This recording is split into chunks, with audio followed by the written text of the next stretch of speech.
mér langar aðeins líka að nefna það að það var tilkynnt að Nóa hefði verið að kaupa núna 20% í fyrirtæki sem heitir Dine-Out. Dine-Out það þannig að ef að þú ætlar að fara út að borða, þú ætlar að færa þá hugmynd í kvöld Siggi að bjóða konuðin út og þá getur þú farið inn á Dine-Out og þá ýmist á sérðu hvað í boði og getur pantað þar. Ég vek athygli á þessu vegna þess að þeir voru að kaupa þetta fyrirtæki þeir keyptu þetta 350 milljónir og þeir eru líka að veita lán samtímis þessu, Nóa, til Dine-Out upp á 250 með sem sagt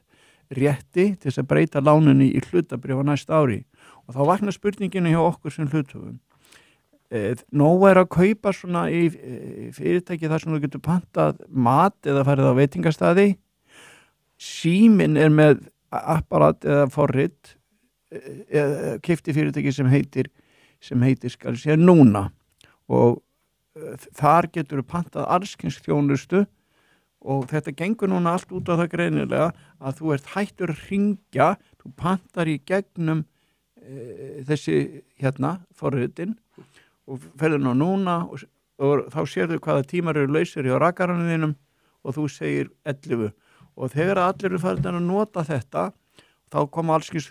komissjónir þóknanir og það ljóst að þessi litlu fyrirtæki eru farin að vekja athygli Símans og símafyrirtækjana og ég bara vekja athygli á þessu að Nóa að kaupa svona fyrirtæki sem nákvæmlega eins og Síminn hefur verið að skoða.